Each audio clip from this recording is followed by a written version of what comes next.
Hey everybody, today is contest day for me, I guess. I'm just trying to knock out as many contests today as I can, catch up on some that I've been missing.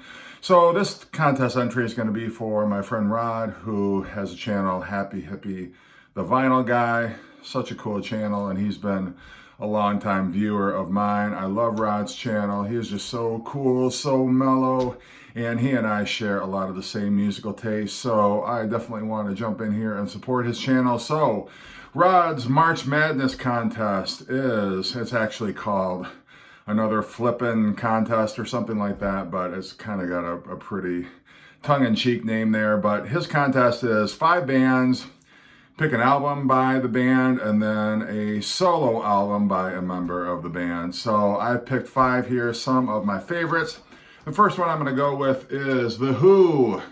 This is their second album, Happy Jack. In the UK, it was called A Quick One, but love this one. It's got Boris the Spider on it. It also has, of course, obviously the track Happy Jack, but this is definitely one of The Who's most underrated. It's kind of a garage rock album, but one of the things that's notable about this album is each member of the band contributes at least 2 songwriting or 2 compositions of their own on here. So you've got 2 Keith Moon compositions, you've got 2 Roger Daltrey compositions, you've got 2 John Entwistle compositions, and then of course Pete Townsend writes the balance of the material on this. But it's a great fun album, definitely psychedelic, but I would say more kind of garage rock than anything else.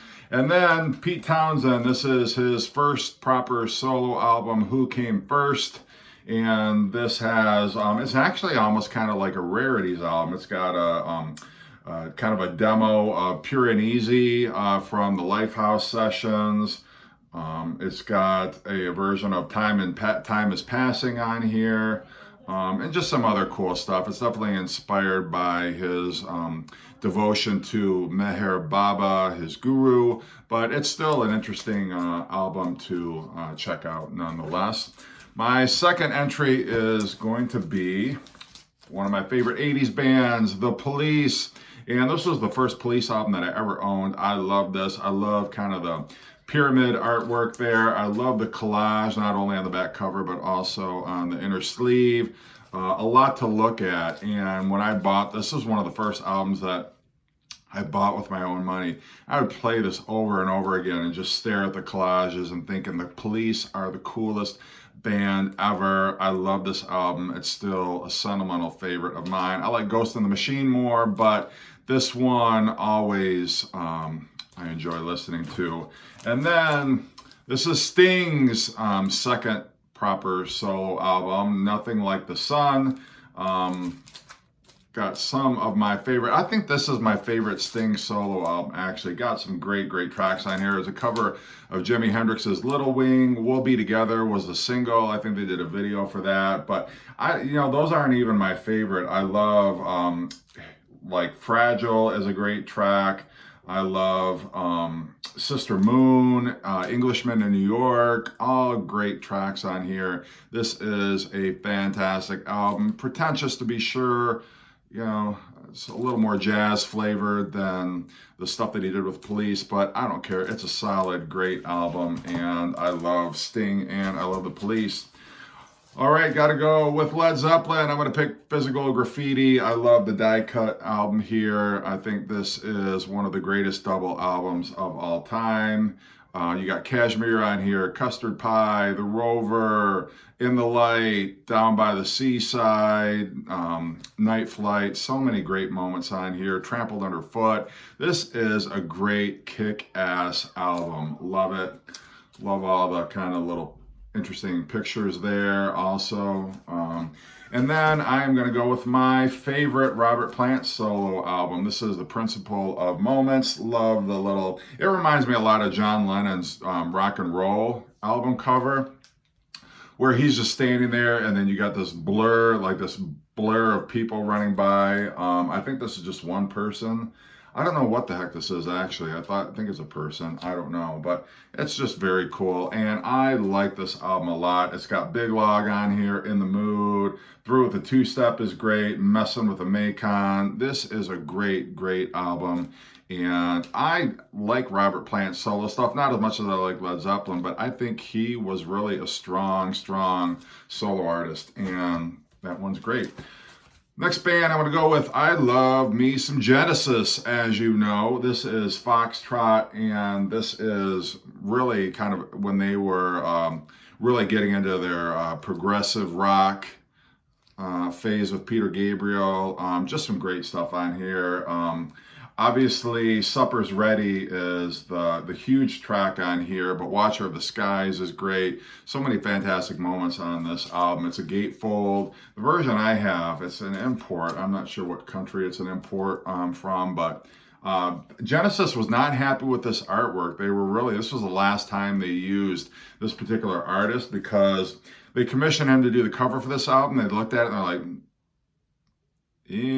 like, well, I guess we got to go with it, but none of them were happy about it. They didn't care for it. Like, what the heck is this? And it just really, they were very underwhelmed. And so they went with a different artist for Selling England by the Pound. But I don't care. I think it's kind of cool. Whatever.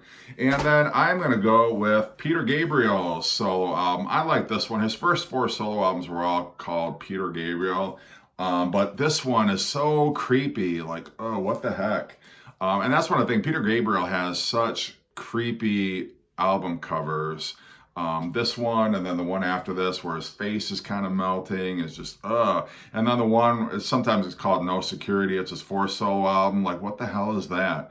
But yeah, I think Peter Gabriel is just so cool. There was nobody cooler in the 80s than Peter Gabriel, and it was just so mysterious. And definitely his weird work with Genesis carried over into his solo projects. But yeah, some very interesting stuff on here. Mother of Violence, White Shadow, Animal Magic. Great album to check out if you have not already done so. And then lastly, not the Beatles. Actually, as I'm going through, I'm like, you didn't pick one Beatles. How is that possible? But I want the Beach Boys. I know I just did a video for Glenn Kellaway, his channel contest, but I'm going to go with the Beach Boys again.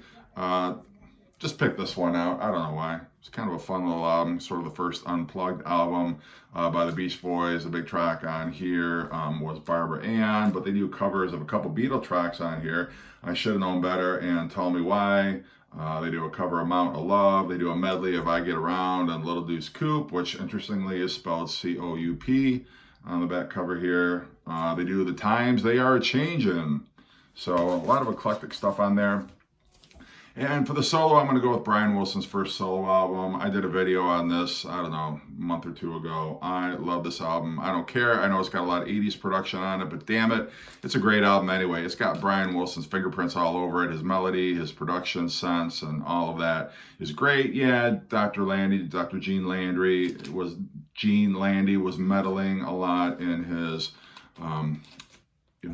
recording sessions for this album and the production and post-production, but I don't care. This is a great album and everything that I love about Brian Wilson. So Rod, congrats on another contest, and I definitely love your channel, and I encourage everybody check out Rod and his channel, Happy Hippy the Vinyl Guy.